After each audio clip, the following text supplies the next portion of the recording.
Ok, me confirman por favor si les aparece el mensaje de que estamos grabando. Sí, sí aparece. Ok, gracias. Bueno, entonces, bienvenidos a esta nueva sesión de Cátedra Nómada para el segundo semestre del 2024. En la segunda sesión todavía vamos a dar algunos elementos básicos acerca del comportamiento en la sala, muy generales. Por favor, procuren tener micrófono y cámara apagados, al menos al inicio. Una vez que ingresen, nosotros los convertimos en asistentes y con la intención de que la charla sea fluida, limpia y con pocas interrupciones, les agradecemos conservar ese comportamiento.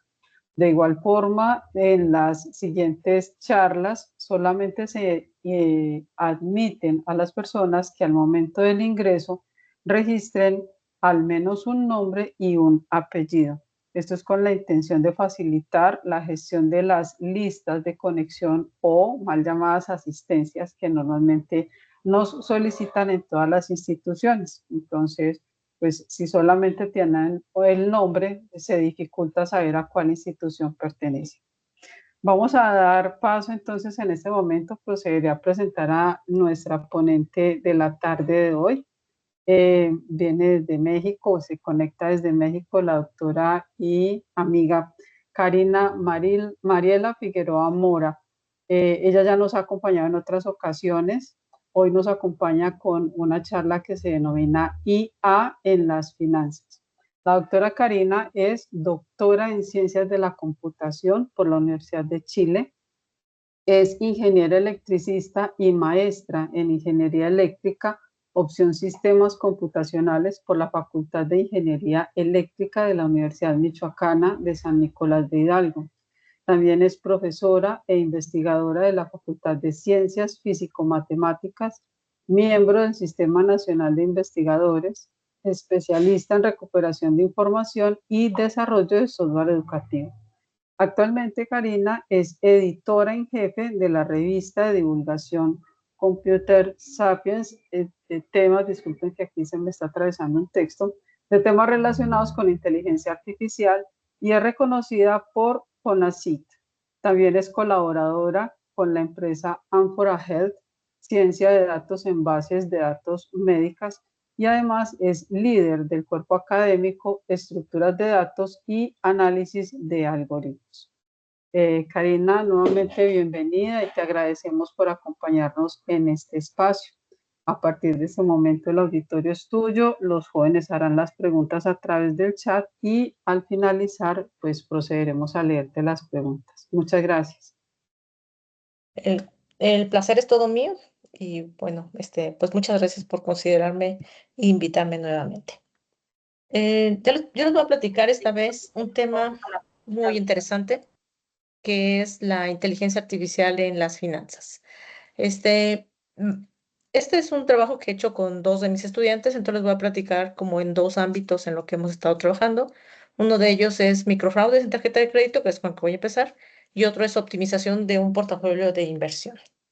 Entonces, bueno, primero, pues a nadie le tengo que convencer de que la inteligencia artificial está permeando en todos los ámbitos de nuestra vida, ¿no? Y las finanzas, por supuesto que es un tema crucial. También aquí está transformando esta industria. El manejo de riesgo es importante porque, primero, las finanzas, pues como ustedes saben, la computadora puede analizar grandes volúmenes de datos para identificar y mitigar esos riesgos. Hay varias recomendaciones que pueden hacer de manera personalizada. Esto con base en la tolerancia al riesgo y los objetivos de inversión. O sea, cuando hablo de tolerancia al riesgo y objetivos de inversión, es yo a la edad que tengo, cuánto quiero ahorrar para que en mi futuro pueda vivir de mis inversiones, ¿no? Pero, por ejemplo, ahorita mi nivel de riesgo, digamos, no debería ser tan alto porque, digamos, ya está corriendo el tiempo y creo que pasó por ahí, no sé, allá. Este, y entonces, eh, no es lo mismo cuando alguien quiere hacer un alto riesgo, correr un alto riesgo, el objetivo de inversión tiene ganancias altas, lo cual es muy interesante, pero cuando uno quiere correr poco riesgo, entonces los objetivos de inversión son, sabes que vas a recuperar como menos, ¿no? Entonces, todas esas recomendaciones debería hacerla una inteligencia. ¿En qué momento de la vida estás? ¿Cuáles son tus circunstancias? ¿Qué tanto quieres buscar invertir y a qué riesgo? Entonces, las operaciones que podemos automatizar es que procesa rápidamente los datos del mercado y ejecutar operaciones aprovechando oportunidades fugaces, ¿no? O sea, si en este momento hay una oportunidad, pues a mí me encantaría que una idea me dijera, mira, invierte en esta empresa porque mañana va a costar muchos millones. No más que si esto fuera un problema fácil, pues ya todo el mundo tendría, sobre todo los grandes empresarios, tendrían una inteligencia artificial que pueda ser capaz de hacer esto, ¿no? Entonces, voy a empezar platicándoles un poco los retos que hay para la inteligencia artificial abordar el tema de finanzas. Perdón, Maru, ¿me puedes recordar cuánto tengo de tiempo para la charla? 50 minutos me parece que eran, solo para irlo Sí, tomando en puede cuenta. ser. El máximo son 2 horas, porque a esa hora ya arrancan otras clases, pero por lo general 50 minutos y más o menos otros 10 o 20 minutos de preguntas.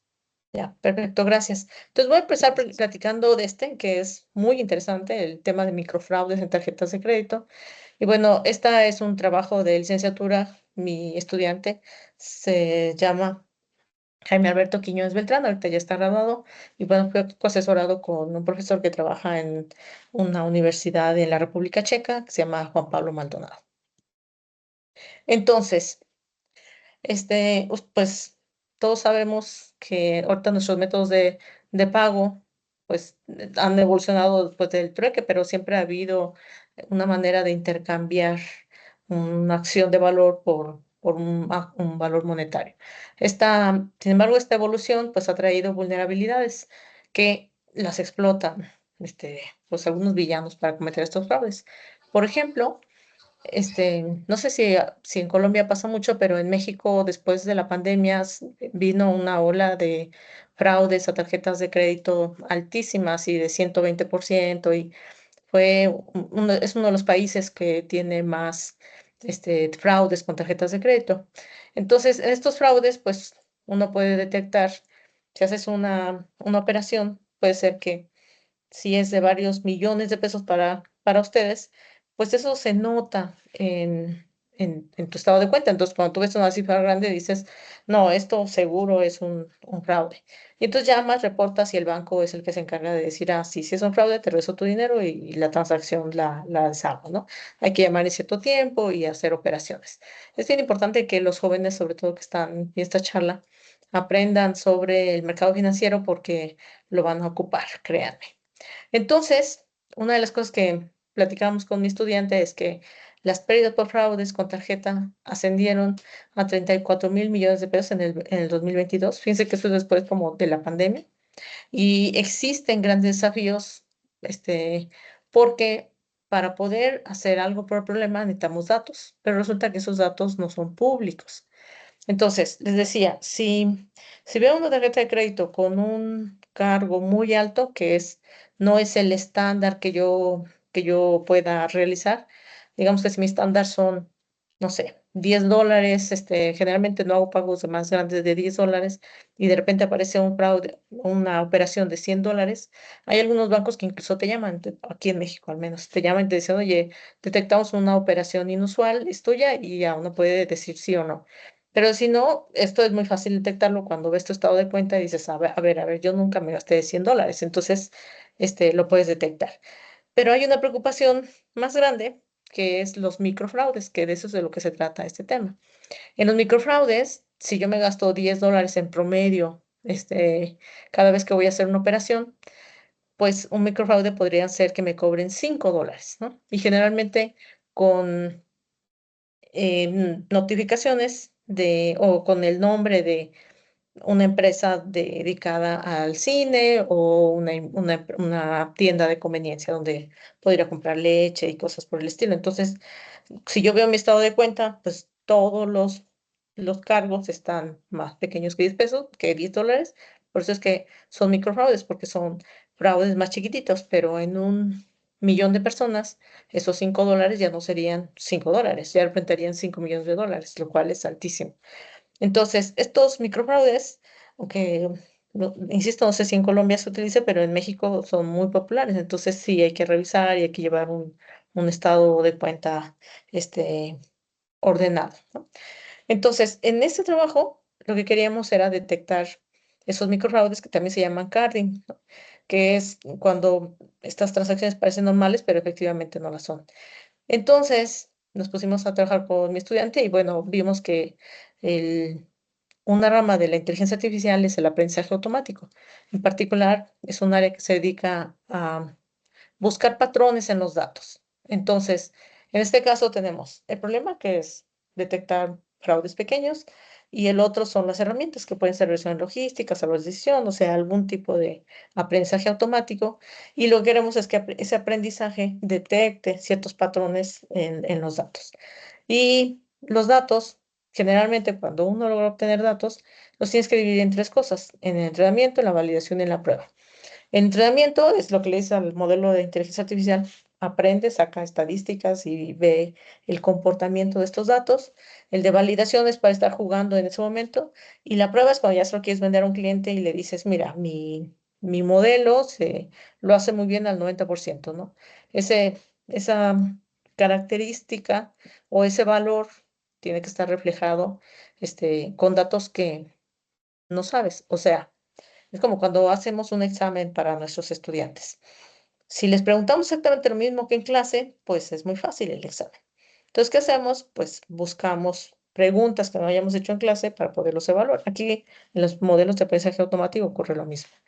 Entonces, una manera de saber si está funcionando o no un modelo de aprendizaje automático es con una cosa que se llama matriz de confusión. Esa es muy importante en aprendizaje de máquina, inteligencia artificial, porque lo que nos dice es, mira, si tú quieres, si la clase es positiva, lo voy a poner en términos, pues sí, de fraude, ¿no? Si hubo realmente un fraude, eso es positivo, o sea, si hubo un fraude en una operación y la máquina lo detecta como positivo, o sea, si dice, ah, sí, sí fue un fraude. Entonces, cuando la máquina me dijo y lo que realmente sucedió, si los dos son positivos, se llama true positive, ¿no? Verdadero positivo. Si no es un fraude y la máquina me dijo, efectivamente, eso no es un fraude, esta transacción es un fraude, se llama verdadero negativo. Pero si sí fue un fraude y la máquina me dice, no, eso no es un fraude, eso se llama falso negativo. Y al revés, si no es un fraude y la máquina me dice, positivo, es un falso positivo. Esto en términos de mundanos, digamos, si fue un fraude y la máquina me dijo, no, no es un fraude, o sea, no lo alcanza a detectar un modelo de aprendizaje automático, entonces quien pierde es el cliente, ¿no? Porque sí fue un fraude, pero al cliente le está diciendo, no, no es un fraude. Si resulta que no fue un fraude y la máquina dijo, sí es un fraude, entonces no va a pasar la operación porque el banco va a decir, no, pero a mí me dijeron que sí es un fraude y entonces lo que va a pasar es que se enoje el cliente porque no lo dejaron pagar, hicieron una transacción con paga, etcétera, pero no hay una pérdida de dinero, nada más alguien está enojado. Entonces, cuando ya analizamos todos los datos, entrenamos al modelo y tiene que tomar una decisión, usualmente lo vemos, digamos, si los pudiéramos ordenar así, ¿no? De esta operación sí es, esta operación no es, esta sí es, así, etcétera, todas las operaciones a las que yo le pregunte. Entonces, por supuesto, las que me interesa encontrar son las que tienen fraude. Entonces, esas van primero, digamos, por eso están todas aquí, ¿no? Las que son fraudulentas. Pero, ¿hasta dónde tengo permitido ese umbral que es si le digo que sí o le digo que no, ¿no? Esa línea no es tan sencilla y hay varias formas de explicar eso, pero créanme, no es tan sencilla. Entonces, porque tienen un porcentaje de probabilidad, o sea, lo que el modelo me dice no es un sí o no. En realidad me dice, con un 20% de probabilidad sí es un fraude, con un 80% de probabilidad es un fraude, ¿no? Entonces, ese 80-20, para que yo pueda decidir si es o no un fraude, tengo que manejar un umbral, o sea, un punto, ¿no? yo digo, bueno, cuando ya me digas 50% si es un fraude o no, yo digo que sí. Y lo que sucede es que tenemos algunas operaciones detectadas correctamente, como serían las rojas, algunas en las que me equivoqué porque les dije que era fraude y no eran. Eso significa ese umbral. Pero ya van a ver por qué es importante. Si yo recorro ese umbral, si lo dejo aquí, entonces detecté la mayor parte de los fraudes, pero este se me escapó. Si recorro un umbral, ahora sí, detecté todos los fraudes, pero tengo dos transacciones de clientes enojados porque no los dejé. Su operación, que sí era real y sí la querían hacer, resultó que no la pudieron hacer porque yo les dije que era yo máquina, digamos, le dije que era un fraude. Entonces, jugar con este umbral es muy importante para los resultados, ¿no? Ahora, por otro lado, resulta que, como sucede en todos los casos donde los datos son nuestra materia prima, esto sucede en casi todos los problemas y en este no es la excepción. Tenemos un montón de datos verdaderos, o sea, en este caso, imagínense que todos estos datos no son un fraude y estos poquititos datos son un fraude. Entonces, lo que yo les decía al principio es, si lo que quiero es que una máquina, una máquina de aprendizaje automático aprenda de un patrón detectado en los datos, aquí, en este patrón, en este conjunto de fraudes, digamos, no alcanza a detectar ese patrón. O sea, para ponérselos en términos fáciles es, imagínense que tenemos una bolsa de canicas, meten la mano y sacan una canica verde. Y meten la mano y sacan una canica verde, y así, ¿no? Todo el rato. Y de ahí, de vez en cuando, sacan una canica roja. Entonces, ustedes quieren saber con qué probabilidad van a salir las canicas rojas. Pero resulta que hay el 90% de canicas verdes y el 10% de canicas rojas. Entonces, cada vez que yo meta la mano, voy a sacar una canica verde. Esas son las probabilidades y por eso importa mucho que los datos no estén tan desbalanceados. Entonces, una manera de evitar el desbalanceo es como remuestreando, digamos, los datos.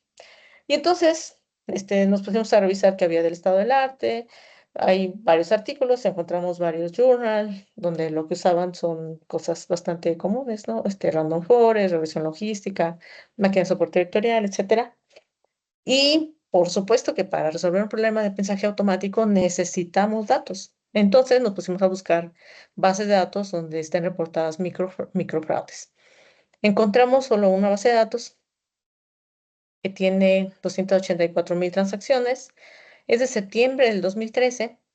Los clientes son europeos. Entonces, aquí hay varias cosas importantes. Una es, el patrón de comportamiento de los europeos es muy distinto al de México, al menos. Esa cantidad de base de datos, esa cantidad de transacciones, resulta que solo el 0.172 son fraudes. O sea, es súper chiquita la cantidad de fraudes.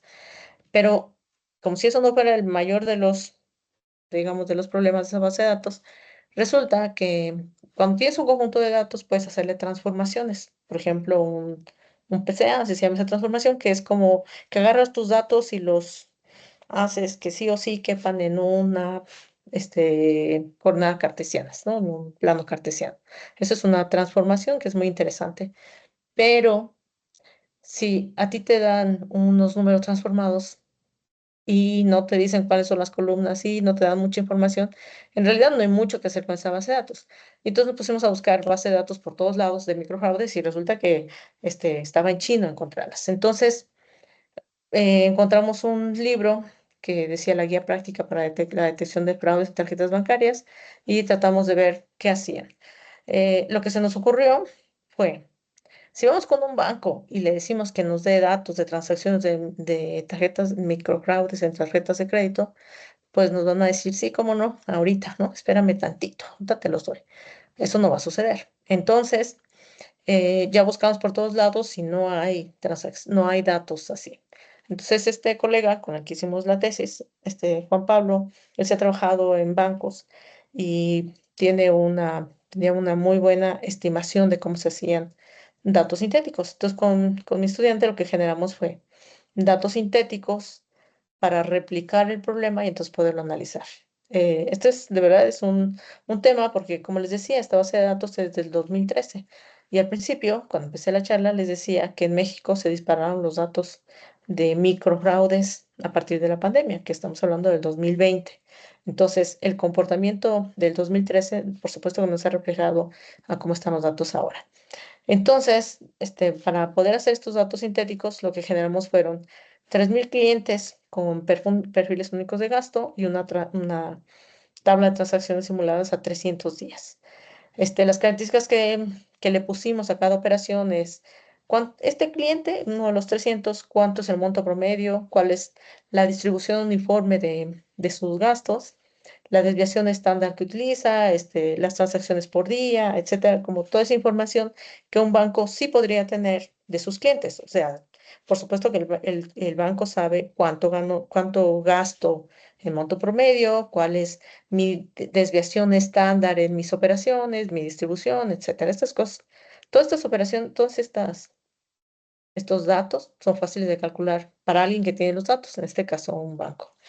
Entonces, simulamos muchas transacciones, una tabla de 100 sitios web, entre ellos cines, Oxxos, que son tiendas muy, muy populares en México. Las transacciones diarias usamos una distribución de Poisson. Los tiempos y montos de las transacciones generados siguen una distribución normal. Y los fraudes simulados fue que de esos 300 clientes solo afectamos al 12% de ellos, ¿no? Porque también debe ser bastante realista los datos sintéticos. 4 de esas transacciones eran fraudulentas y también se siguió una distribución. Entonces, más o menos se ve así la distribución, ¿no? Hay unas transacciones que cuestan menos de 50, puede ser pesos o dólares, como lo quieran ver, pero es una tasa pequeña.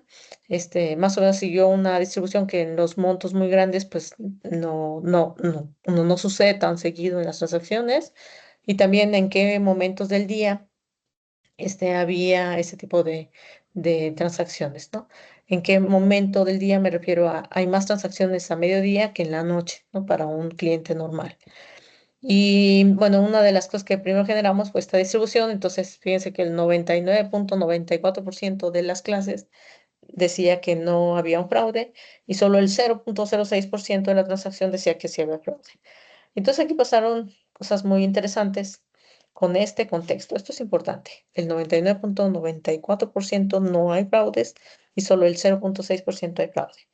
Entonces, en este primer experimento quisimos optimizar parámetros, ver cómo le iban a los diferentes árboles de decisión, considerar un umbral también para mover esto que les decía de las flechitas.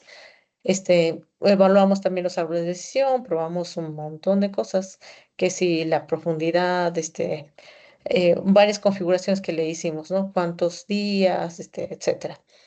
Y entonces tenemos que, pues no nos fue tan bien en el primer experimento porque básicamente decía que después de un máximo de profundidad de 20, ya no detectaba nada, ¿no? O sea, no le iba nada bien el recall, que es la recuperación, o sensibilidad, no recuperaba a nadie.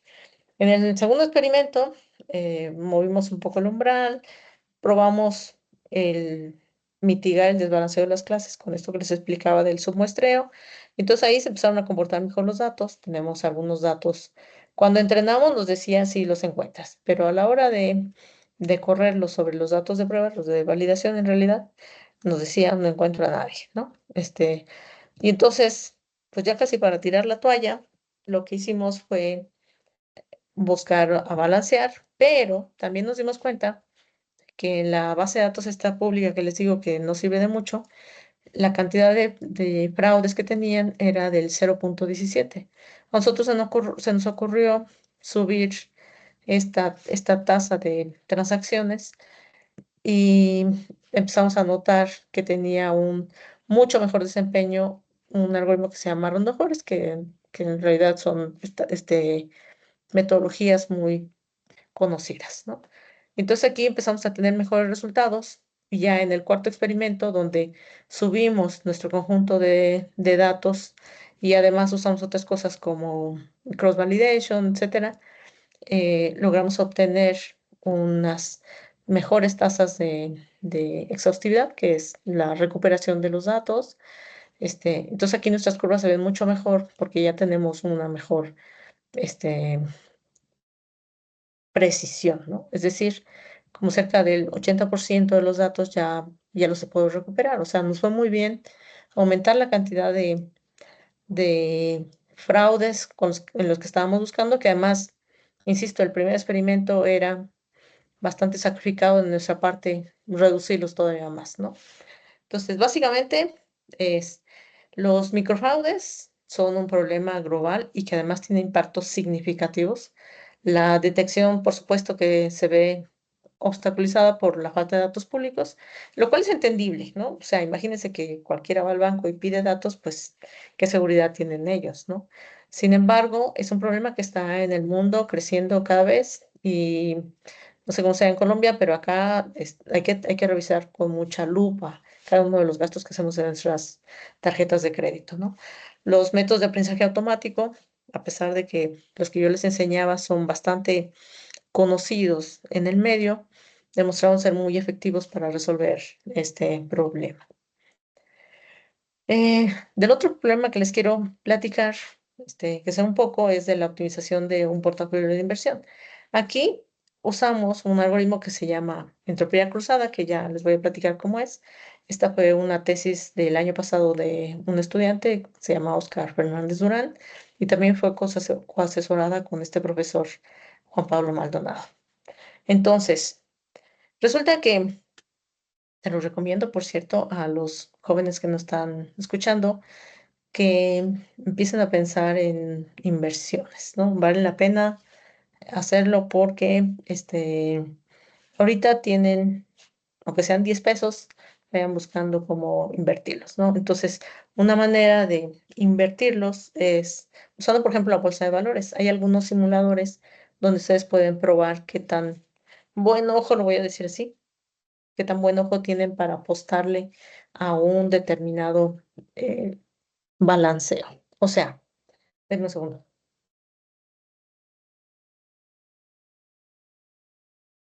Hay varios lugares donde uno puede invertir, no sé, $10 y decir cuáles acciones quieres comprar.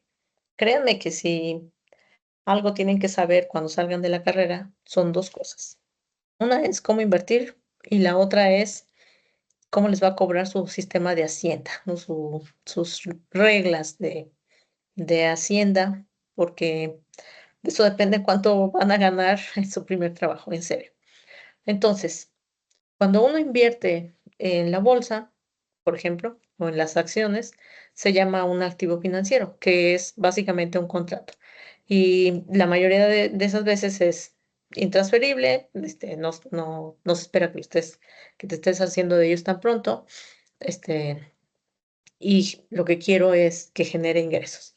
Entonces, en un portafolio de inversión, lo que tengo es el conjunto total de activos financieros de un solo dueño.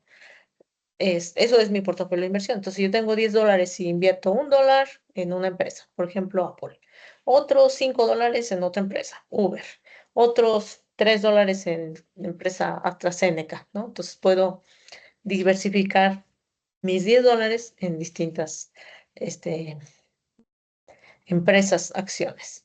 Lo que dice, no sé si es Murphy, o cómo llamarlo, es que no se puede, no debes invertir. Bueno, en México decimos no pongas todos los huevos en una misma canasta.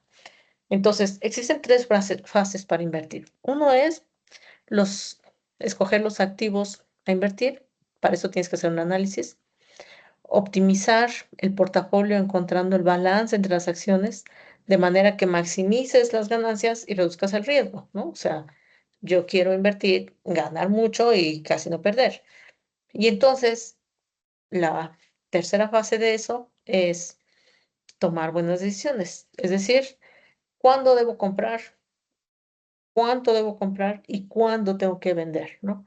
Eh, por ejemplo, ahorita se me vino a la cabeza blockchain, ¿no? Perdón, los Bitcoin. Cuando empezaron los Bitcoin, valía la pena comprarlos porque estaban a $1 y ahora que el Bitcoin se ha ido a las nubes, pues vale la pena vender. Entonces, esas decisiones del momento en el que quieres comprar y cuánto debes comprar, contra cuándo quieres vender y cuánto lo quieres vender. Esos son lo que se llama un portafolio de inversión y de lo que se trata sobre explicar es cómo balancear ese portafolio de inversión. Entonces, imaginemos que el portafolio de inversión es un vector de pesos. Es decir, W1 es de mis $10, ¿qué porcentaje le puse a la primera empresa? Yo decía Apple. El, de mis $10, ¿qué porcentaje le puse a mi siguiente acción que quiero comprar? O sea, Uber, etcétera, ¿no? Si quiero invertir en 5 empresas, entonces esto me diría, de esos $10 te alcanza para que pongas 2, 2 y 2, por ejemplo, o 4 en el primero y te distribuyes los demás en los otros, etcétera. O sea, hay varias decisiones que tomar ahí.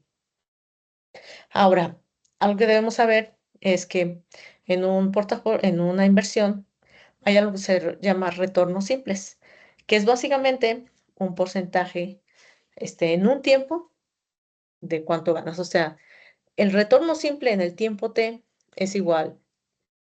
En el tiempo T podría ser T igual a hoy, ¿no? ¿A cuánto está el precio hoy? ¿A cuánto estuvo ayer que lo compré? Y sobre cuánto me costó ayer. Si esto me sale un número positivo, si se fijan, P, o sea, para que eso suceda, el precio hoy tiene que ser mayor que el de ayer, que es T-1.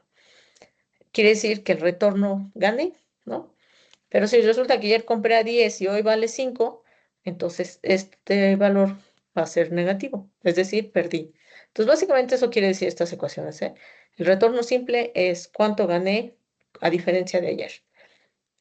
Pero si lo vemos no solamente ayer, sino en una semana, entonces ese retorno se transforma en la probabilidad de cada uno de los tiempos pasados, ¿no? La multiplicación de probabilidades. Entonces, pero resulta que esta multiplicación pues tiene un problema. Si en algún momento uno de los retornos es cero, me va a decir que nunca gané nada, lo cual no es cierto. Entonces, una manera de mejorar esa ecuación es haciendo retornos logarítmicos, o sea, solamente para que no me salga cero. Sin embargo, también tengo que mencionar que hay una medida para analizar el rendimiento de una inversión en la que considera el riesgo que se llama ratio de Sharpe.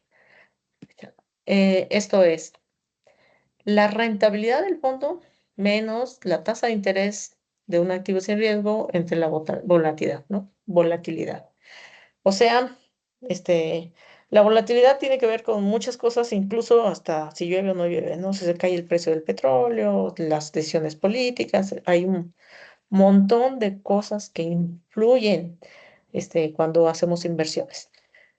Incluso tanto, y son tan sensibles, tienen tan mal humor, que por ejemplo, si el dueño de Twitter, Elon Musk, dice alguna cosa en Twitter, lo que provoca es una cascada en las inversiones, ¿no? Entonces es el tipo de riesgo cuando lo tiene. Entonces, hay toda una teoría sobre el portafolio. Está en particular se llama teoría moderna de portafolio. Es una teoría de inversión que estudia cómo maximizar el retorno y minimizar el riesgo. O sea, obviamente lo que yo quiero es apostarle tantito, ganar mucho y perder poco, ¿no? O sea, que eso sea lo que siempre sucede. Hay un personaje, Markowitz, que es el padre de esta teoría moderna de portafolio, y básicamente lo que usa es la medida de la varianza del portafolio en función de sus acciones. O sea, hay una cosa que se llama frontera eficiente que me parece que está mejor explicada acá. Fíjense, aquí abajo lo que tengo es un riesgo y acá tengo un retorno. Es decir, si me arriesgo muchísimo, que es el extremo derecho, el retorno podría ser muy alto. Pero, por supuesto, si el riesgo es muy alto, lo que puede pasar es que me arriesgue mucho y gane muy poco, como por ejemplo estos puntos azules, ¿no? Entonces, una frontera de un portafolio de inversión, si hacemos muchas pruebas de cómo le fue, etcétera, se ve como esta curva que está dibujada aquí. Entonces, ¿qué es lo que me encantaría? La línea de abajo, los puntos de arriba, perdón, los puntos de la capa superior, son la máxima ganancia que tengo en cada momento de riesgo. Por ejemplo, no me importa ganar poquito, pero no quiero perder mi capital. Entonces es un riesgo bajo. Lo más que puedes ganar es, en este ejemplo de juguete, 0.001. En cambio, me quiero arriesgar muchísimo y entonces quiero ganar muchísimo, ¿no? Puede ser estos dos puntos de arriba. Y bueno, aquí pues uno dice, pues ya está resuelto, ¿no? Si yo arriesgo mucho, puedo ganar mucho, eso es cierto. Pero ahora analicemos la frontera que no es suficiente y por eso no está marcada en la parte de abajo. Lo que puede pasar es que yo me arriesgue mucho y empiece a tener pérdidas. Si se fijan, aquí están números negativos. Yo les explicaba que el retorno se mide cuánto vale a hoy con respecto a el valor que tenía ayer. Quedamos que si eran números negativos, yo estaba perdiendo. Entonces, sí, puedo invertir mucho y entonces perder mucho. Puedo invertir más o menos, un riesgo moderado, pero aún así puedo seguir perdiendo. Entonces, este comportamiento es exactamente lo que queremos predecir para mantenernos en esta frontera eficiente. Es decir, quiero saber qué tanto me puedo arriesgar para saber cuánto gano. Ese es el meollo del asunto. Por supuesto que este, nadie en el mundo tiene esa bolita de cristal que te diga ahora, ¿no? Es un tema bastante complejo. Entonces, un fundamento que es muy importante es la entropía cruzada. La entropía, en particular, mide el nivel de desorden en un evento, pero también puede ver qué tanto se parecen dos probabilidades. Esta frontera que yo les mencionaba en realidad se puede ver como una sucesión de eventos con ciertas probabilidades. La probabilidad de que el riesgo esté en esta zona es ¿no? Ya, si no lleva probabilidad, se las recomiendo. Es más o menos como cuán probable es que me quede en esta zona. Entonces, cuando estamos haciendo aprendizaje automático, estas entropías de dos distribuciones de probabilidad, lo que me dicen es la que tú estás prediciendo, cuánto se parece a la que es real.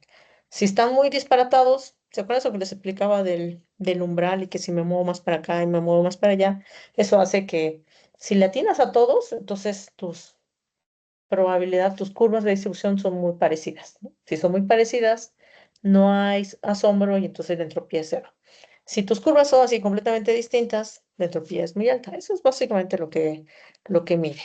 Entonces, básicamente, hay algunas formas de hacer estos algoritmos que es, ¿quieres invertir en 10 portafolios? Pues ponle, por ejemplo, puedes ponerle a todos $1, ¿no? De esos 10 que yo quería distribuir. Y entonces ves cuánto te dio en datos simulados, ¿no? Eso no lo haces en tiempo real, sino agarras los de la semana y dices, a ver, si yo hubiera invertido $1 en esta operación, ¿cómo me habría ido en la semana? Entonces ves al día siguiente y dices, creo que no me convenía esa distribución. Mejor, a la empresa uno le pongo más para que me dé mejor, rendimiento la próxima semana y entonces vamos jugando con estas. Aquí dice probabilidades, pero básicamente es cuánto le pongo a cada transacción, ¿no? Y una vez que vea que le atiné, digamos, a cuánto debí haberle puesto a una transacción, de inversión inicial, entonces digo, ya tengo un modelo, ¿no? Ya ajusté esa curva. Por supuesto, estamos hablando de eventos muy inciertos. Es decir, imagínense que hoy se nos ocurre invertir, ¿no? Y mañana, Dios no lo quiera, pero cae algún fenómeno físico bastante lamentable. ¿Qué va a pasar? Pues puede ser que las bolsas se caigan, ¿no? Y entonces uno pierde. Pero también puede venir el efecto contrario. Yo hoy compro para mantenerme estable y en esta frontera eficiente que les decía, pues gano un montón. Pero eso depende insisto, de muchas cosas, hasta del humor de la gente que tiene el poder de cambiar hasta las bolsas, ¿no? Entonces uno puede iterar hasta encontrar ese patrón estable. Y entonces, lo que hicimos, para variar, necesitábamos, siempre que quieran hacer cosas de aprendizaje automático, necesitan datos de entrada. Entonces, en este caso, tomamos una muestra de datos aleatorios. Aquí no los generamos, aquí tomamos esa muestra, ¿no? Ahorita les voy a decir de dónde lo sacamos. Actualizamos los parámetros de este mecanismo de selección con esas iteraciones que conseguíamos, ¿no? Y entonces, tengo que aclarar que para hacer estas pruebas no consideramos ventas en corto ni apalancamiento. El apalancamiento es cuando tú inviertes, te pueden decir, yo te apalanco, ¿no? O sea, yo te doy un poquito más de lo que tú vas a poner, pero si pierdes, pierdes tú y no yo, ¿no? Sí te pueden dar un impulso, pero también los apalancamientos son complejos. Entonces, la distribución, también hay una distribución que considera para esta entropía cruzada, etcétera. Y bueno, nos fuimos, la parte más divertida. Fuimos a Yahoo Finanzas y encontramos que hay información de los mercados financieros de todo el mundo, aunque especialmente está centrado en Estados Unidos, ¿no? Estamos hablando de que esto lo hicimos, él se graduó el año pasado, en el 2022. Y estos datos que tiene Yahoo Finanzas incluyen cotizaciones de las bolsas, índices bursátiles, comunicados de prensa, foros de discusión, etcétera, ¿no? Hay valores clásicos de cada una de las empresas que ustedes me digan y que cotizan en la bolsa de Estados Unidos, está ahí. Por ejemplo, cuando abrió la bolsa de valores, se llama la apertura, cuánto costaba, cuánto alcanzó el máximo en una operación en ese día, cuánto fue el mínimo, el cierre, etcétera, ¿no? Para cada día, para cada hora, porque estas son cosas que está analizando mucha gente. Entonces, los datos que hay ahí van, en ese momento iban del 2017 hasta el 2022. El conjunto final de datos que tomamos era un conjunto de empresas. Casualmente tienen que ver con tecnología, ¿no? Apple, Google, Amazon, parece que estaba también Uber, etcétera, ¿no? Mastercard. Todas esas operaciones están en Yahoo Finanzas. Entonces, nuestro primer experimento fue agarramos esas transacciones, de esta bolsa, la P500, más o menos 500 acciones para trabajar en un portafolio optimizado. Y en la primera etapa había un mercado alcista, es decir, cualquier cosa que compraras o los que empezaron comprando, porque fíjense además los datos, ¿no? Estamos hablando del 2020, que fue cuando inició la pandemia, al otro año, que es el 21. Entonces, a las empresas que mejor les fue durante la pandemia fue a las empresas de tecnología, ¿no? Que empezaron, Amazon empezó a vender mucho más, muchas de las empresas de tecnología ganaron mucho dinero durante este encierro, que además fue muy interesante. En la segunda etapa es cuando ya, digamos, si no bien íbamos de bajada, también se estabilizaron muchos mercados como los de la tecnología. A esto le llamamos un mercado bajista, cuando ya van como más perdiendo, ¿no? Entonces, el primer resultado resulta que este algoritmo que yo les explicaba de estar probando cómo ajustar estos modelos, obtuvimos una mejor eh, rendimiento que la misma bolsa, o sea, lo que habían ganado el mercado. O sea, nuestro algoritmo estaba prediciendo que valía la pena esa distribución del portafolio de inversión. En el segundo experimento, lo que hicimos fue rebalancear el portafolio usando más otros métodos de optimización. Se usaron las acciones que les decía de estas de tecnología, pero se entrenaron con 3 meses. Se hizo este balanceo. Agarramos 3 meses y probamos. Luego rebalanceamos otros 3 meses. Luego volvimos a agarrar otros 3 meses, rebalanceamos y así, ¿no? Como en periodos más cortos durante 4 años. O sea, durante 4 años los datos, ¿eh? No crean que nosotros. Y entonces lo que obtuvimos también fue unos valores muy interesantes de cuánto ganas, cuánto pierdes. En realidad, con mi estudiante tuvimos varias pláticas. Yo le decía, bueno, ¿eso es bueno o malo? ¿No? Estos números que están ahí son buenos o malos. Y es bastante complejo saberlo porque, fíjense, por ejemplo, imagínense que ustedes miden el- la tasa de retorno en este punto, ¿no? Si ven, va hacia abajo, ¿no? Va cayendo. Pero podríamos decir que en ese momento habría que vender. Pero lo que puede seguir es que siga, que empiece a subir a partir de ahí. Entonces es bastante complejo el tema, ¿no? Ahora, en un punto así, en una escenario así. Imagínense que esto fueran los retornos, este, y la gráfica se ve así. ¿Eso qué significa? ¿Es bueno o malo? Depende de qué día, ¿no? Por ejemplo, entre este minuto y este minuto, o sea, estas dos transacciones en el tiempo, pues parece que se cayó la bolsa. Pero al día siguiente subió. Entonces es bastante complejo saberlo y lo que uno hace es como más o menos sacar el promedio del día que te fue mal con el día que te fue bien, etcétera, ¿no? Entonces aquí hay algunas cosas que estuvimos haciendo con ese experimento. En el tercer experimento dijimos, bueno, ya no hagamos solamente con las acciones relacionadas con la tecnología, sino sobre todo para evaluar si es cierto que tenía sentido lo que estábamos teniendo como resultado, ¿no? Entonces aquí agarramos otras empresas, no solamente de tecnología, ¿no? Por ejemplo, la Nike, de McDonald's, etcétera. Y en ese tercer experimento también lográbamos una mejor tasa de crecimiento anual compuesto que lo que reportaban en esos otros estrategias. Y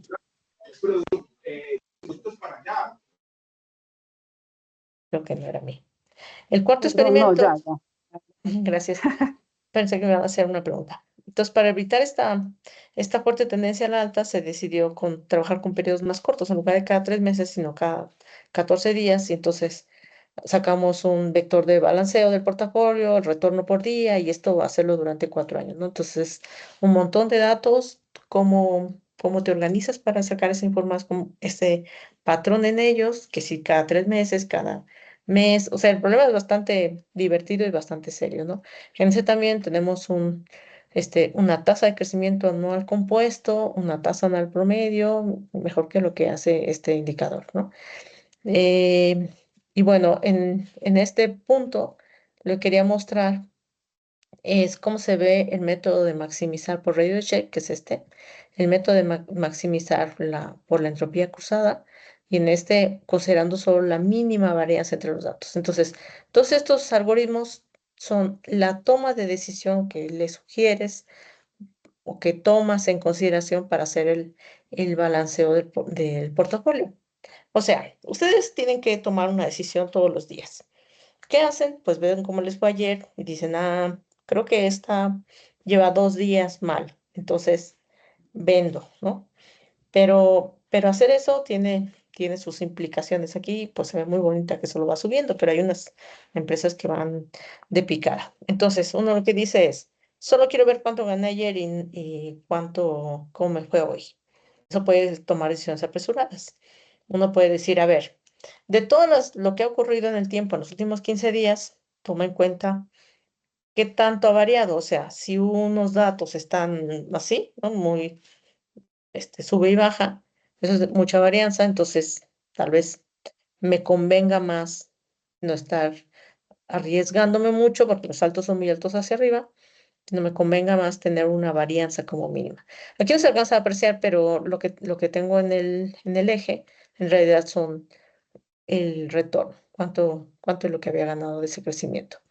Y bueno, el propósito era comparar estos rendimientos de portafolio de inversión usando específicamente un algoritmo de entropía cruzada, aplicar estas técnicas de rebalanceo. Y lo que notamos fue que mantiene este algoritmo de entropía cruzada, mantiene diversificada la inversión de forma inteligente, dándole más peso con alto potencial. Yo a mi estudiante, cuando estábamos trabajando en eso, le decía, métete a un simulador y porque hay simuladores donde te prestan dinero de mentiritas y tú dices, pues yo le apuesto tanto, ¿no? Entonces yo le decía que jugara con estas acciones para ver cómo le iba. Al final, recuerdo que me dijo que lo había hecho, pero no me acuerdo en qué quedamos. Entonces, ¿cuáles son los retos y limitaciones de trabajar con los algoritmos de inteligencia artificial, en general, ¿no? Primero, como les decía en el primer caso de los microfraudes, la disponibilidad de los datos.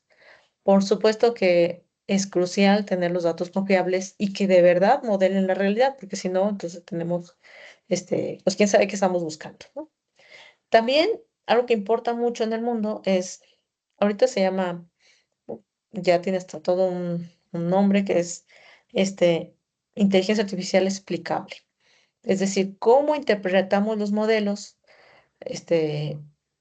como inteligencia artificial. O sea, yo usuario de la inteligencia artificial, quiero saber qué decisiones está tomando la inteligencia artificial en función de qué. O sea, si me dice, pues es que la varianza de todas las operaciones anteriores, dice que no va a seguir variando en el tiempo, entonces está bien. Pero hay unos algoritmos de inteligencia artificial que se ven como una caja negra, que no necesariamente nos dicen cómo están tomadas esas decisiones. Y también hay otro tema que es muy importante, que son los temas éticos. ¿Qué tanto de los datos tengo sesgo? Como les decía, esta de tecnología que nosotros agarramos, eso finalmente mete un sesgo en los datos, ¿no? En el algoritmo de entrenamiento. La confiabilidad de la inteligencia artificial que estoy usando, la transparencia de cómo se toman esas decisiones, todos estos son dilemas éticos que ahorita están en tema de todo el mundo, ¿no?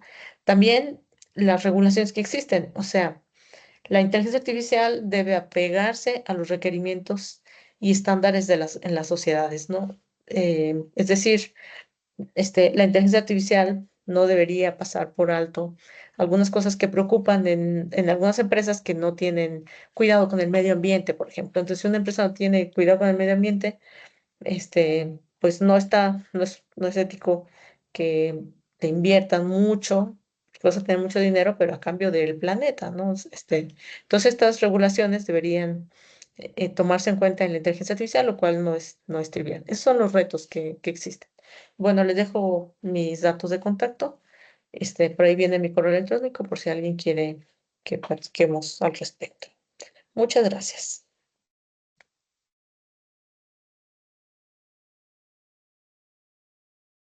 Bueno, doctora Figueroa, muchas gracias por su presentación. Mi nombre es Felipe Franco, del Tecnológico de Antioquia. Entonces voy a estar haciendo las preguntas de parte de los asistentes. ¿Me escucha bien? Sí, perfectamente, muchas gracias. Sí. Ok, vale, entonces dame un segundo. Iniciamos por la primera pregunta de Jeffrey Camilo Rodríguez, estudiante de desarrollo de software del ITM. Tiene dos preguntas muy interesantes. Primero, ¿qué tanto afectaría o ayudaría la inteligencia artificial con a la tasa de desempleo?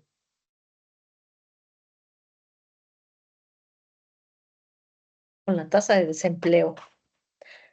Ah, o sea, quiere decir que, no sé, o sea, quiere decir que la inteligencia artificial va a contribuir con la tasa del desempleo o va a disminuir la tasa del desempleo. O Eso más es lo que bien, quiere ¿en saber. qué medida la inteligencia artificial ayuda a reducir las tasas de desempleo? Ok. Esa es una pregunta bien interesante y además de mucha preocupación, sobre todo sabiendo que estamos con jóvenes que apenas van a ir a formar parte del sector productivo, ¿verdad?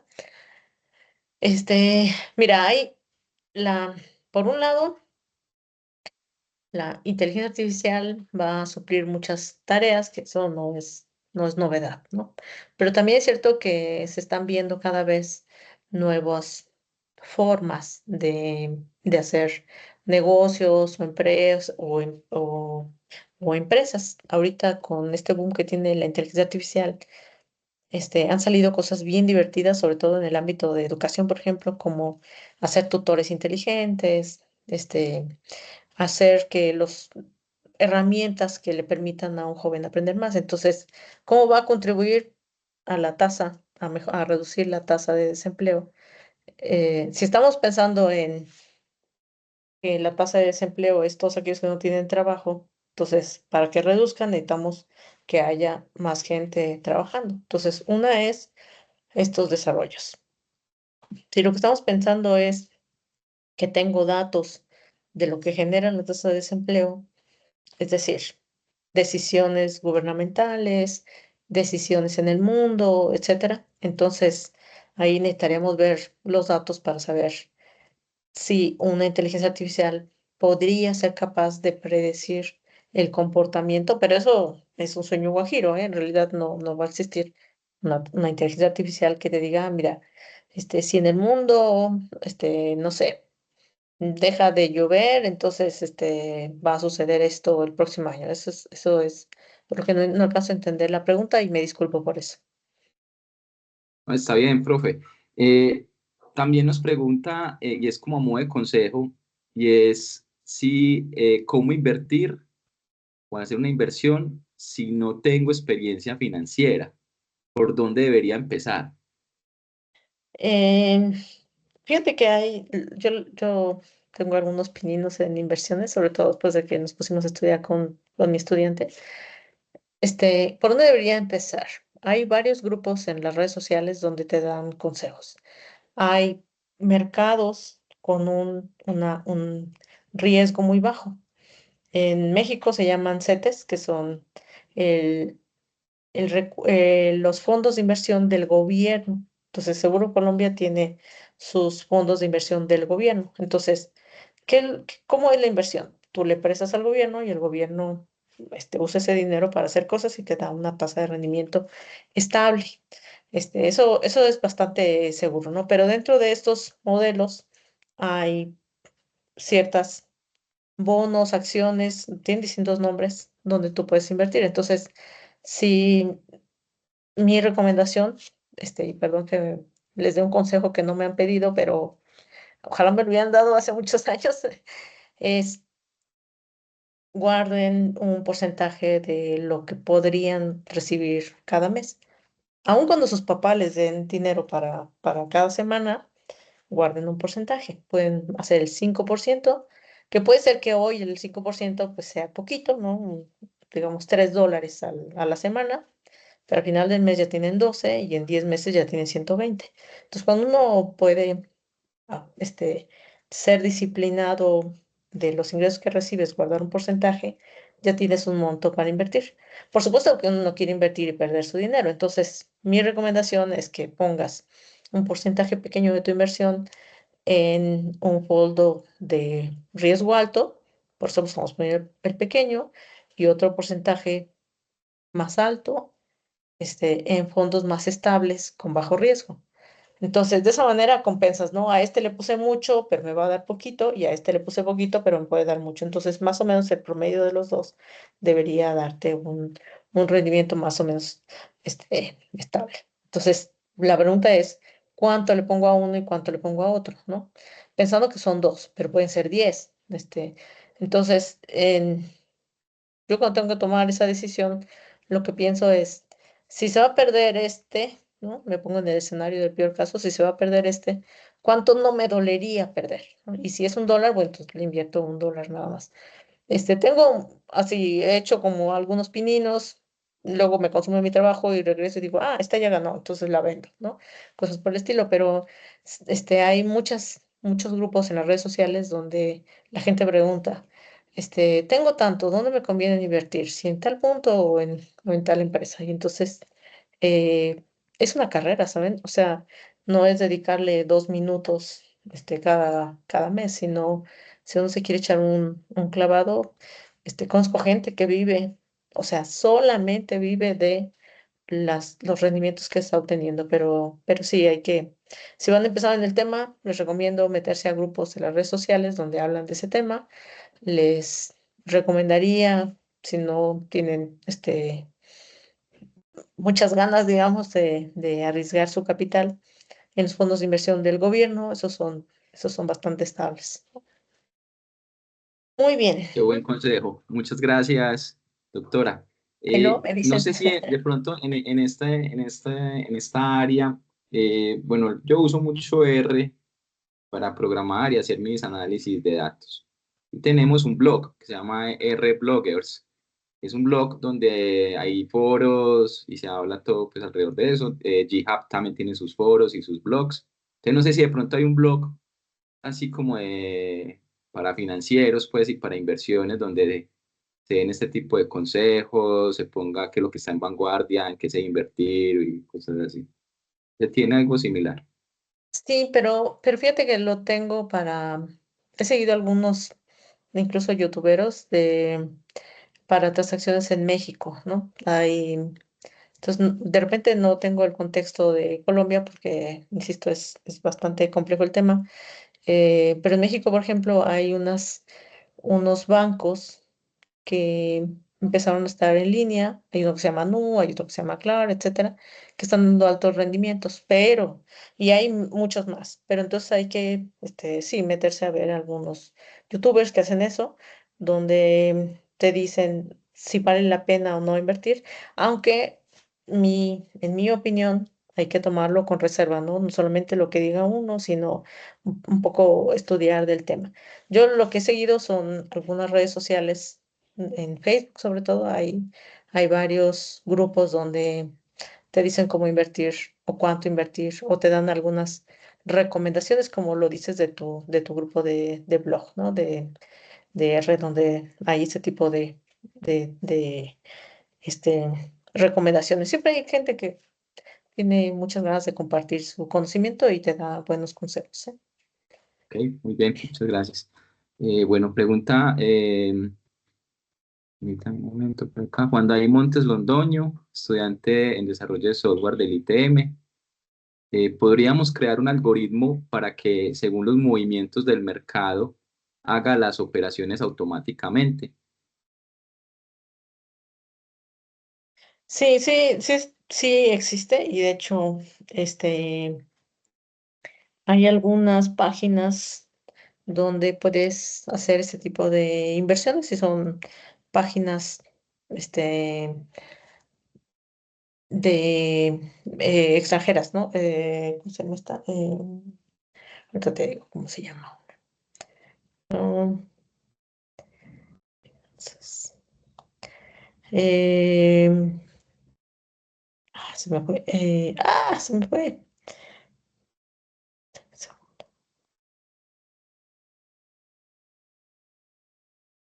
Ahorita te voy a decir cómo se llaman algunas donde puedes hacer inversiones, ¿no? No, se me fue por completo. Sí se pueden hacer y de hecho te lo venden estos software donde te dicen, invierte con nosotros, eToro se llama una de ellas, eToro.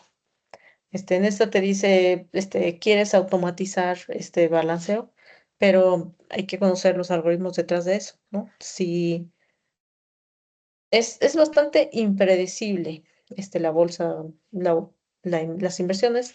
Entonces, si alguien se quiere poner a invertir, le recomendaría también un poco estar enterado de lo que ocurre en el mundo, porque más o menos uno puede darse cuenta de cosas que están por ocurrir, ¿no? Incluso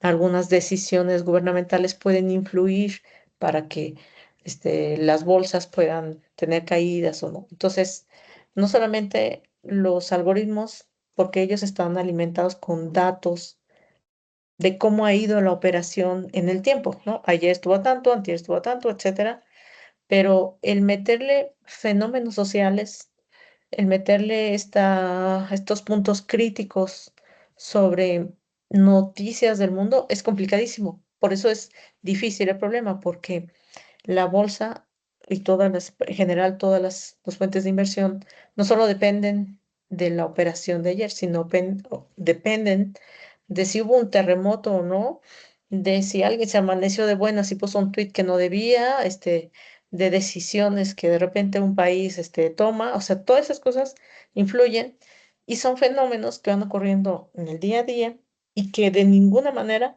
están este, reflejados en los datos con los que fue entrenado un algoritmo. Es difícil, ¿verdad? Claro, completamente. Ahora me pongo a pensar y creo que Twitter puede ser como una buena fuente como de datos de justamente lo que está pasando a nivel social en el mundo en el momento. Entonces generar como esas series de tiempo sobre, no sé, ciertas cosas, puede ser sobre comentarios sobre guerra o sobre algún tema y ver si de pronto hay algunas correlaciones con los movimientos en la bolsa. Pues no sé, tomando como Twitter como quizás esa posibilidad fuente de datos de lo que está pasando a nivel social y qué efectos podría tener sobre los mercados, no sé. Sí, sí, pero ahí también hay que reflejar qué operaciones está haciendo la acción con la que tú estás invirtiendo sobre un, un fenómeno o sobre algún personaje. O sea, ¿a qué personajes vas a seguir? Eso es importante porque depende del país en el que estás invirtiendo, de estas, este, fondos, ¿no? Estas acciones. Entonces, por ejemplo, si es Apple, tenemos que tener cuidado en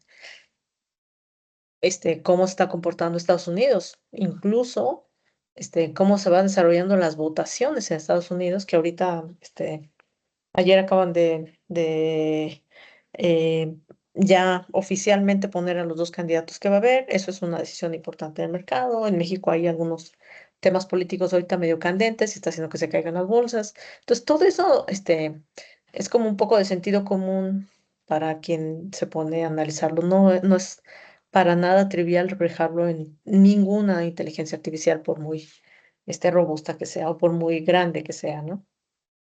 Ok, muchas gracias. Bueno, pregunta Cristian Valencia del Salazar y Herrera. ¿Cómo están las instituciones financieras garantizando el cumplimiento normativo en el uso de inteligencia artificial para proteger la privacidad de los clientes?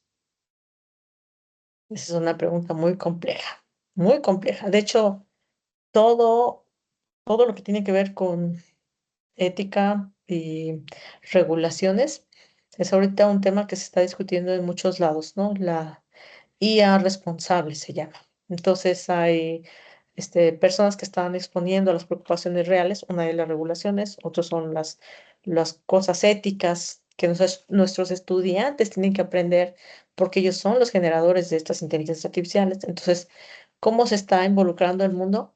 Me parece que ahorita, en mi opinión, estamos atravesando varias olas gigantescas de cambios fuertes. Por un lado, las inteligencias artificiales están explotando, así literalmente explotando todos los días. O sea, si ayer había 1000, hoy hay 2000 y mañana hay 3000. O sea, hay un mundo de cosas. Hay mucha gente interesada en subirse o conocer de qué se tratan las inteligencias artificiales, cómo puedo llevarlos a mi escenario de trabajo. Pero hay muchas preocupaciones reales. Una es, como le decía al final de mi presentación, el sesgo de los datos. ¿De dónde entrenaron o con qué datos entrenaron? Lo que ustedes me digan, ¿no? Yo les enseñaba algunos datos sintéticos que seguro tienen algunos riesgos si lo quiero aplicar en Estados Unidos, si lo quiero aplicar, perdón, algunos sesgos si lo quiero aplicar en alguna otra parte en el mundo, ¿no? Estos grandes modelos de lenguaje, por ejemplo, ¿con qué datos fueron entrenados? Fueron entrenados con los datos que había digitalizados, es decir, los países que no están tan digitalizados o avanzados en esta digitalización se quedan fuera. Me refiero específicamente a países subdesarrollados, a continentes enteros, por ejemplo, África, ¿no? El nivel de digitalización debe ser más bajo. Entonces, todos estos grandes modelos de lenguaje que agarran muchísima información, se pusieron a entrenar, bla, bla, en realidad no tienen o no sabemos hasta dónde está el sesgo de la información que estoy obteniendo cada vez que hago una pregunta. Eso es por un lado. La otra es, en qué profesiones se puede o no usar una inteligencia artificial. Se ha sabido de casos donde hay jueces que han copiado y pegado sentencias emitidas por un modelo de lenguaje grande que le falta ese sentido común, esa humanización. Entonces, las regulaciones, yo les decía de estas dos olas, ¿no? Por un lado, enterémonos qué significa una inteligencia artificial, qué es lo que es capaz de resolver, qué es, cómo afecta la profesión que yo estoy realizando en este momento, porque si se puede automatizar, entonces yo ya no sirvo o sea, a mí ya no me van a contratar para esa operación, entonces vale la pena educarnos en la era del IA, cómo vamos a vivir en la era del IA y que además llegó para quedarse y cada vez avanza a pasos agigantados. Entonces, una ola es, primero empapemos a todo el mundo de qué pueden hacer y hasta dónde están llegando. Y por otro lado es, empezamos a hablar de temas éticos. ¿Qué pueden hacer las universidades, institutos, etcétera? La UNESCO lo que recomienda son básicamente alfabetización digital, significa desarrolla pensamiento computacional en niños pequeños, cosa que los países del primer mundo ya lo hacen, por cierto. Y la otra cosa que recomienda es incluir el tema de ética en todos los niveles curriculares, ¿no? Eso es sumamente importante. En particular, Colombia, el año pasado fuimos a un seminario que se llama Pensamiento Computacional, organizado por María Eugenia, por cierto, donde nos dio mucho gusto saber que ustedes, aunque el Ministerio de Tecnología y Comunicación está trabajando en pro del pensamiento computacional. Eso es muy importante para ustedes como país en este momento, ¿no? Porque el mundo entero está volteando a ver estos escenarios de cómo educamos a las nuevas generaciones para vivir y para trabajar en la nueva era del IA, ¿no? De la IA. Entonces, esta pregunta es sumamente importante. ¿Cómo estamos enfrentando las universidades estas regulaciones? ¿Cómo estamos incluyendo esos modelos de ética o la ética de manera transversal en muchas de las carreras que estamos impartiendo? Pero esto, insisto, nos llegó una ola, nos tumbó la otra y entonces ya habrá una estabilidad en eso, que seguramente para allá va el mundo, ¿no? La UNESCO ha escrito muchos libros, que se los recomiendo, está en la página de la UNESCO, en varios idiomas, en español es uno de ellos, donde describe estos fenómenos de los que estoy hablando. Ujú. Muy bien. Pregunta Vivian Rivera del Pascual Bravo. ¿Qué ventajas ofrece este enfoque frente a los métodos tradicionales como el portafolio de máximo ratio de Sharpe o el de mínima varianza en términos de rendimiento y diversificación? Sí, una de las cosas que enseñaba en el último de los experimentos es precisamente estos métodos que decía él, de la mínima varianza y el ratio de Sharpe, que regulan como cuánto estás dispuesto a perder, ¿no? Entonces, en particular, este método de la entropía, este, de la entropía cruzada, hace operaciones o tendencias muy parecidas a los otros dos, ¿eh? Me parece que le andábamos ganando como por poquito, por eso era interesante, pero sí probamos estas dos, tecnologías o estas dos metodologías que menciona la pregunta, ¿eh? Oye, las preguntas han estado bien buenas, muchas gracias. Muy bien, ¿no? Y hay gran cantidad de preguntas, doctora. Todavía continuamos, ¿le parece bien? O Sí, ningún problema. sí, bueno, Sí. muy bien. Seguimos con Oscar Esteban Cruz del ITM. Si se tuvieran los datos de los fraudes de los bancos, ¿se podría crear un programa o mejorar la IA para contrarrestar los fraudes o microfraudes? Sí, una de las cosas que yo, o sea, que discutíamos con mi estudiante y con el coasesor es, ok, no había datos en el caso de los microfraudes, los generamos, ¿no? Pero ¿qué tan bueno o no son estos datos? ¿Qué tanto ese sesgo del que tanto he hablado está introducido ahí? Y bueno, el coasesor nos decía, bueno, en realidad en un banco pueden estimar la distribución con la que tú trabajas, ¿no? Entonces, qué tan buenos los datos, qué tanto podría un banco usar el algoritmo que estamos proponiendo en esta tesis, que además terminó en un artículo, por cierto, qué tanto un banco puede usar esa información. La verdad es que sí, un banco con los datos específicos de una persona sí lo puede hacer. El tema de los bancos es bastante riesgoso, ¿no? Porque, o sea, que te den información porque finalmente, este, si ellos sueltan la información que tienen aunque sea para fines investigativos, entonces podría ser que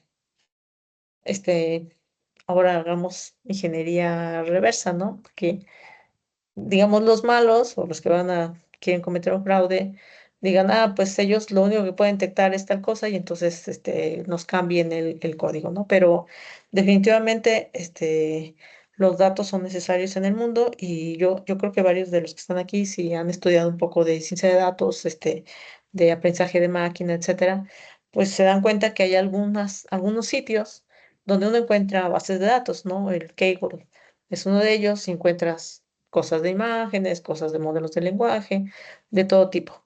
Sin embargo, muchas de estas bases de datos, digamos, están muy cuidadas para que los datos estén ahí y tienen mucho sesgo, ¿no? Entonces, si hubiera más información de los bancos, por supuesto que se podría mejorar el algoritmo, ¿no? O tal vez decir, no hay un algoritmo, también podríamos saberlo. Ok. Perfecto. Laura Escobar Rojo, del ITM. ¿Cuáles son las principales ventajas y desventajas de utilizar algoritmos en la inversión y gestión de portafolios, considerando aspectos como el apalancamiento y las ganancias? ¿Cuáles son las ventajas y desventajas?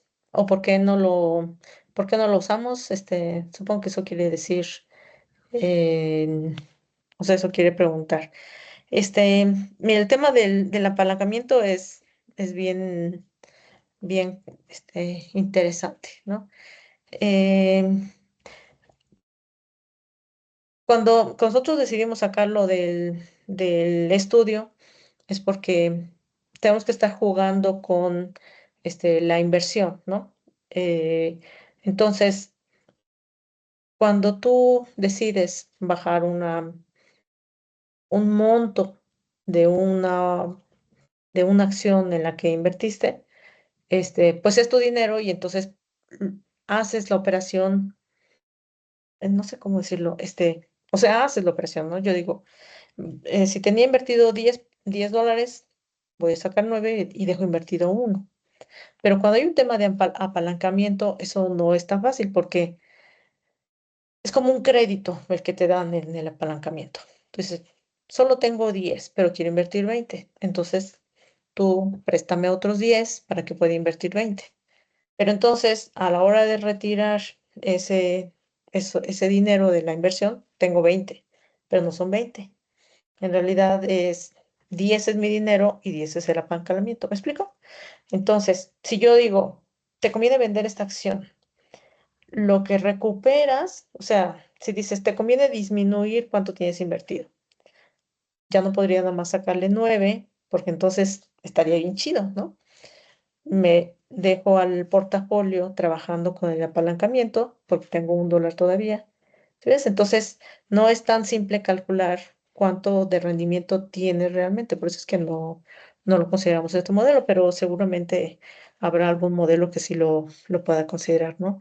Pero es básicamente un préstamo, un apalancamiento. Entonces, todo ese tipo de cosas, cuando uno estudia este tipo de problemas, portafolio de inversión, pues una manera de hacerlo es limitando, pero eso no nada más en inversión, ¿eh? En realidad en todos los problemas donde utilizas una base de datos, lo que limitamos es el tipo o tamaño de la entrada para poder jugar con otras variables, porque si hay demasiadas variables en los datos, entonces tus modelos quedan todos caóticos.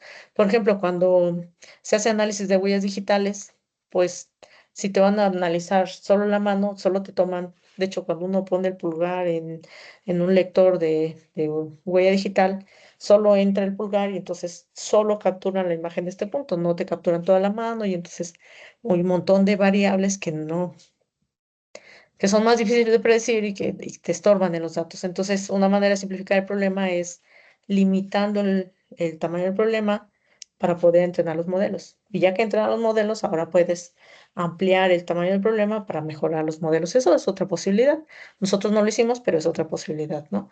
Pero en todos los casos que yo conozca de tratamiento de un problema específico, como empezamos es controlando los datos, las variables, etcétera, para ver cómo funcionan los algoritmos y una vez que los algoritmos están impecables, entonces ahora sí metemos más variables en los datos para ver si el algoritmo sigue funcionando y si no para reentrenarlo, por ejemplo. Entonces el tema del apalancamiento es más o menos interesante. puede haber modelos de inteligencia artificial que ya lo hagan, nosotros no lo hicimos en particular. Doctora, en el modelo que usted plantea, ¿se tiene alguna publicación o algún documento en las redes los cuales los estudiantes puedan como hacer seguimiento, seguir y leerlo a mayor profundidad? Sí, Sí, sí, porque un comentario que menciona. Si puedes sí, compartir ahorita quizás algún lo, artículo o algún documento del modelo que aquí se plantea. sí, les enseño. Esto fue publicado el año pasado, en el 2023, por la IEEE, de hecho, ¿no? Debe ser este. Te voy a compartir rápidamente. eh, este. Así se llama, la optimización de un algoritmo, de un portafolio de inversión usando un algoritmo de entropía cruzada, ¿no?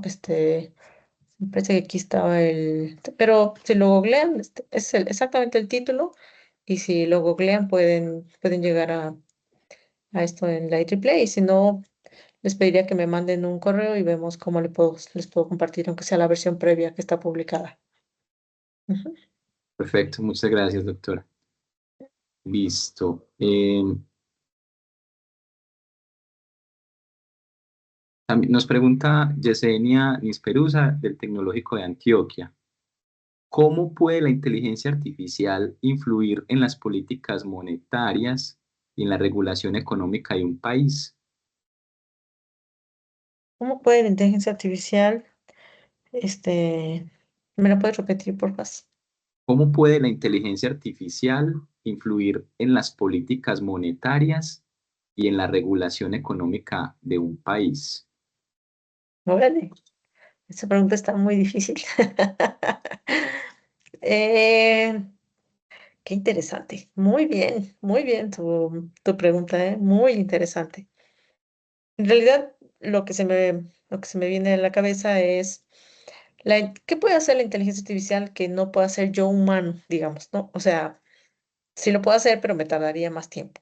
El analizar grandes volúmenes de datos. Entonces, las políticas monetarias de un país tienen muchos bemoles, o sea, muchas variables. Es un problema muy complejo. Si están viendo optimización, este es el tipo de problemas que deberían tomar, ¿no? En algún momento. Este, ¿Cómo puede influir para las regulaciones? Pues solo se me ocurre analizando tendencias, analizando patrones, y eso sí lo puede hacer la inteligencia artificial, pero quien debería tomar la decisión final, insisto, siempre es las personas. Tenemos que usar a las máquinas para que nos revelen patrones que no estamos detectando y entonces tomar decisiones, ¿no?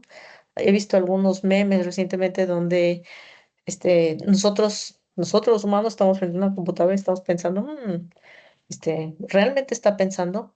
Entonces el meme es ahora en sentido contrario. Lo que no queremos que suceda es que una máquina empiece a pensar más que los humanos, ¿no? Entonces, y además es muy riesgoso que lo haga porque no considera todo el contexto que está ocurriendo en todos los niveles, ni el impacto de las decisiones de cada una de las políticas públicas en un país. Entonces, cómo puede ayudar? Pues detectando patrones, viendo comportamientos. También los gobiernos invierten en las bolsas para tener rendimientos y poder trabajar con mucho ese dinero, ¿no? Entonces, ¿cómo podrían usarlo? Pues, por supuesto, la inteligencia artificial, que seguramente todos los inversores ya lo están usando, pero la decisión final, insisto, debería tener además un grano de sentido común para poder tomar decisiones de comprar o vender, ¿no? Pero insisto, si tienen un patrimonio que quieran jugar, pues se pueden meter a unas aplicaciones donde dicen, ¿estás de acuerdo a que una inteligencia artificial haga este rendimiento por ti? Le pueden decir que sí, y total, ven en un mes cómo les ha ido, y si les conviene, pues le siguen, y si no, dicen, no, ya dame mi dinero, vende todo, y ahora yo voy a empezar a hacer estas inversiones, ¿no? Eso también puede existir. Insisto, la recomendación es invertir la mayor parte del capital en riesgo bajo y menos capital en riesgo alto, ¿no? Al revés, es una locura. Muy bien.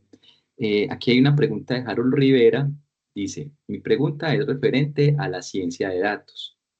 ¿Qué proyección puede tener esta área del conocimiento en el futuro? No solo desde las finanzas, sino aplicado a todas las industrias en general. Es bien interesante esta pregunta porque en realidad es el futuro y la preocupación de muchos de nuestros estudiantes, ¿no? ¿Qué van a hacer una vez que terminen y cuántos conocimientos pueden tener sobre ciertas áreas? Ciencia de datos es una de ellas. En realidad, generar un algoritmo, correrlo, etcétera, pues es muy fácil hacerlo con algunos lenguajes de programación. Incluso hay gente que se ha metido a retos o a hackatones donde no entienden mucho los modelos de inteligencia artificial, pero pues Python te puede ayudar y Colab ahora con la generación de código también te va haciendo el problema más fácil de tomar datos, implementar un modelo y arrojar resultados. Yo lo que les insisto a mis estudiantes es hacer eso, lo puede hacer cualquiera, entender qué es lo que me está revelando un modelo de inteligencia artificial. Esa es la sustancia, que seguramente va a haber en todos los ámbitos, sí, no solo en finanzas, sí. En salud, por ejemplo, hay todo un área donde están haciendo predicciones. Hace un año, 2 años, con un equipo multidisciplinario, y de hecho alguna vez les platicaba en esta charla Cátedra Nómada, que usamos algunos datos de nuestro Instituto de Seguridad Social para predecir las complicaciones diabéticas de pacientes en 5 años. Y tenemos predicciones del 86%, o sea, es bastante alto. Entonces, ¿en qué ámbito se está metiendo la ciencia de datos y todos los datos? En todos, ¿no? Absolutamente en todos. El tema es qué tanta ética, responsabilidad es interpretar los resultados de salida. Eso es por un lado. Y por el otro, tener los datos, ¿no? ¿Y por qué creo que los datos son muy importantes? Primero porque entrenan los modelos, pero además son el dolor de cabeza para todos los que se dedican a hacer ciencia de datos o para los que se dedican a hacer algún tipo de predicción, etcétera, análisis de volúmenes. Es decir, si tú vas con una empresa y le dices, yo te voy a hacer ciencia de datos, primero, la empresa tiene que querer que tú hagas eso con ellos, ¿no? O sea, tienes que realmente convencerlos de que eso es lo que necesita la empresa, porque puede ser que no lo necesite y tú, vas a pedir los datos, ¿no? Por otro, el 90% de la chamba que te va a tocar hacer cuando tengas esos datos es la limpieza de los datos. Ese es un punto muy feo y la otra es que te vas a dar de topes cuando te enfrentes a los datos de la vida real, donde la mayoría están o en cero o no están bien representada el mundo real en esos datos. Entonces, ¿hay mucho trabajo para eso? Yo creo que sí. Sin embargo, sí se está automatizando cada vez más el poder crear estos algoritmos de análisis de datos. O sea, lo que quiero decir es, sí va a haber trabajo, pero vamos a rehusar muchas de las cosas que ya hay, ¿no? En cuestión de algoritmos. La parte divertida, creo, o que la que va a hacer la diferencia es la interpretabilidad que le dé a la salida de esos modelos. Pero para poder hacer esa interpretación requieren estudiar y requieren entender los conceptos básicos, entender incluso cómo está funcionando mi entorno para que los resultados que me dé una inteligencia artificial yo los pueda interpretar y saber qué tan apegados o no están a la realidad. Lo que diga una computadora no es un oráculo, ¿no? Me está dando un resultado de acuerdo a los datos que yo le di y el modelo en el que está implementado. ¿Me expliqué? Pero no haberme perdido. Muchas gracias, doctora. No, muy bien. Nos pregunta Samuel Blanco del Pascual Bravo. ¿Ve usted una posibilidad sólida y fructífera de un modelo monetario en el que lo físico desaparezca? ¿Y cómo puede impactar esto a las grandes industrias? Ese es un tema bien interesante, ¿no? Y de hecho hay organismos dedicados a promover el uso de estos dineros electrónicos, ¿no? Eh, y hay mecanismos de todo tipo para promover estos transacciones. Mira, me encantaría poder decirles que eso sería lo mejor, los intermediarios un poco, la política esta de blockchain, que puedes hacer operaciones sin que haya un intermediario, pero con una transacción segura, etcétera, ¿no? Eso estaría muy, muy bonito poderlo decir. Sin embargo, creo que nos falta un rato para poder llegar a estas cosas. Hay países donde ya permiten usar estas transacciones virtuales, ¿no? Sí, sí los hay, pero todavía son países muy pequeños, todavía son países con un impacto en la economía mundial muy alta. ¿Cuánto creo que nos falta para llegar a eso? Yo creo que mucho, porque finalmente quienes pueden llegar a tomar decisiones en un país podrían ser algunas empresas que se vean afectadas con el uso de esta tecnología, pero solo es un supuesto mío. Ujú. Ok, doctora, quedan creo que 3 preguntas. Ya son las 7:30. No sé si está bien que me haga las preguntas o si las mandamos al correo o prefiere Como tú quieras, ¿eh? resolverlas de una vez. Yo todavía tengo como unos 10 minutos, entonces, si quieres Sí, sí, sí, no tengas problema. continuamos. Por favor. Ujú. Ah, bueno, me parece bien. Listo, entonces, Haider Andrés Valencia, estudiante del ITM, pregunta si el copy trading y una IA que pueda predecir las tendencias del mercado sería una buena idea, como esa combinación de ambas cosas, del copy trading y de, de alguna IA para predecir. Eh, Mira, en realidad, cualquier cosa que sea capaz de tener un buen rendimiento de predicción está bueno.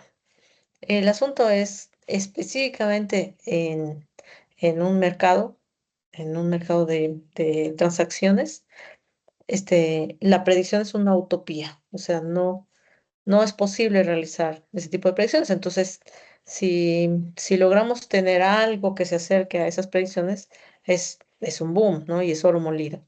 Sin embargo, insisto, el problema es sumamente complejo y no, no, difícilmente me va a tocar ver en esta vida que existe una IA que predice el mercado, ¿no? Eso es un tema bastante complejo, no es posible lograr una IA que prediga eficientemente. Ujú. Ok, muy bien, esta sería la última pregunta que tiene un contexto. Es de parte de Irma Ruth Valencia, del ITM. Dice, debido a que al seguir un patrón con el aprendizaje automático, eh, y esto se modifican para rellenar los movimientos que no se realizaron en ciertas fechas, pero ¿qué sucede eso sucede de forma frecuente, como pagos automáticos o compras constantes en las cuentas de los clientes en un banco? La pregunta es si la IA también se podría utilizar para automatizar y generar fraudes dentro de los mismos procesos establecidos en las mismas entidades financieras. No entiendo muy bien la pregunta, no sé si vos la alcanzaste a entender. Sí, me parece que lo que pregunta, lo estoy entendiendo así. Lo que pregunta es si así como pueden usarlo las IAs para detectar los fraudes, también las empresas financieras podrían usarlo para generar esos fraudes a través de estos cobros recurrentes. Este, por el bien de todo el mundo, no debería suceder. El problema o sea, desde mi opinión, yo no creo que una empresa pueda ser capaz de generar una cosa de esa naturaleza, porque perdería la credibilidad de sus clientes. Y entonces, un banco en realidad, cómo funciona es, tú guardas dinero ahí, pero ellos no crean que tienen una válvula donde está guardado cada peso que uno lleva, ¿no? En realidad, lo que hace un banco es, tú pones tu dinero y él lo usa. Los bancos lo usan para generar inversiones. Entonces ellos dicen, hoy me llegó 1,000 pesos, inviértelo. Y entonces cuando yo vaya a la semana y le diga, quiero mis 1,000 pesos, entonces, espérame, déjame vender algo, una acción, lo estoy exagerando un poco, ¿eh?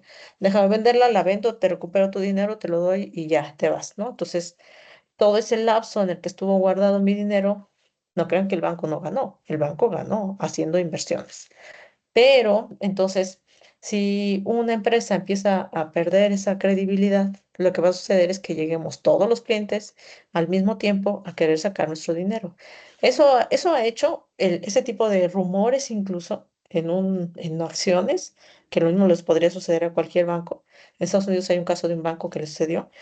Hubo un rumor y toda la gente así empezó a sacar su dinero, dame mi dinero, y el banco se fue a la quiebra, así.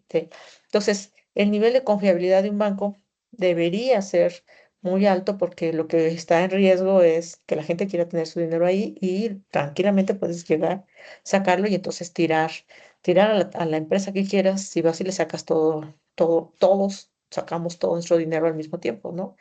No tiene ese dinero en efectivo. De hecho, este, supongo que en Colombia es igual. Cuando llegas a un banco y dices, quiero retirar grandes cantidades de dinero, te dicen, no, o sea, no tengo ese dinero aquí disponible, pero dame 2 horas y entonces te lo consigo, ¿no? Entonces, mientras están moviendo sus operaciones y para poderte regresar tu dinero, pues porque es tu dinero. Entonces, el que una empresa haga eso, pues corre el riesgo de, si es descubierta, se va a ir a la quiebra, sí o sí, ¿no? Lo que ha sucedido en el caso de México con estas operaciones recurrentes es que más bien hacen una especie de ingeniería reversa y te envuelven de cierta manera, te preguntan, oye, tenemos una super oferta para ti, tienes un seguro por lo que tú quieras, ¿no? Asalto al sacar el dinero de un cajero automático, un seguro por muerte accidental, a ti solo te va a costar, 10 pesos mexicanos, que es muy poco, diarios, ¿no? O 10 pesos al mes, o así, una cantidad bastante baja para lo que te ofrecen. Pero no te preguntan, ¿usted lo quiere? Sino más bien te dicen, después de que te explicaron lo que te quieren vender, básicamente te preguntan, solo me tiene que contestar, solo me tiene que decir su nombre para que usted se haga acreedor al beneficio. Y se fijan, nunca le dije, ¿está seguro que usted quiere contratar que yo le esté quitando recurrentemente esta cantidad? Que en una persona, cuando escuchas eso, dices, pues sí, sí quiero ser acreedor a un beneficio, ¿no? Solo tengo que decir mi nombre, sí, pero ese beneficio resulta que es un cargo recurrente. Entonces, si bien es cierto que no pusieron una inteligencia artificial a la que te haga microfraudes en tus transacciones o tus operaciones recurrentes, también es cierto que juegan con cómo decimos las cosas para que una persona acceda a que yo banco le haga un cargo recurrente. ¿Me explico? O sea, usan otro tipo de estrategia para hacerte esos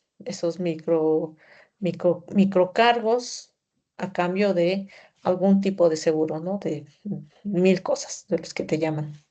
Bueno, en México es una cosa infernal, los bancos, ¿no? Sí, 30,000 llamadas al día, tratando de querer, darte seguros y cosas por el estilo. No estoy segura en Colombia cómo suceda, pero ojalá no lleguen a nuestros niveles. Doctora, muchas gracias por esta maravillosa presentación y también por su generosidad, pues al momento de atender a cada una de las preguntas de los asistentes. Doy lugar entonces a María Eugenia para el cierre. Muchas gracias. Listo, excelente. Muchísimas gracias a todos. ¿Me escuchan bien? Sí. ¿Sí? Ok, listo. Muchísimas gracias a todos. Gracias, Karina, por tu participación, tu intervención, como siempre, fenomenal. Pues por eso se ve el número de preguntas tan voluminoso que estaba en el chat. Compañeros, antes de despedir también, tenemos la invitación para la charla dentro de 8 días. Nuestro expositor será el ingeniero Andrés Fernando Cuellar Cardona, de la Institución Universitaria Salazar Herrera, con la charla Liderazgo en tiempos de inteligencia artificial. Antes de despedirnos, Karina, no sé si tienes alguna frase, un consejo de los muchos que has dado, pero algo para nuestros estudiantes como frase de despedida, por favor. Sí, claro. Pues antes que nada, te agradezco mucho la invitación, Maru.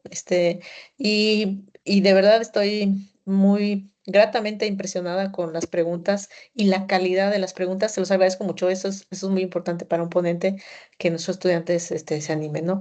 Yo lo que les recomendaría, que, insisto, la educación puede transformar la vida de un país entero y la vida individual de cada persona, ¿no?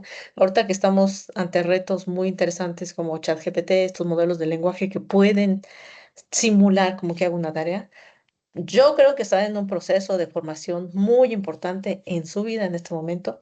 Y créanme, se los digo de corazón, les conviene ponerse a estudiar más que salir al paso solo con algunas tareas, ¿no? Entonces, la IA es para que cuando yo ya sepa, me ayude a resolver problemas, no para simular un estudio que después podrían lamentar. Te lo agradezco mucho y gracias a todos por la atención y las preguntas. Bueno, muchas gracias a todos, muchas gracias, Karina. Feliz noche, que estén muy bien.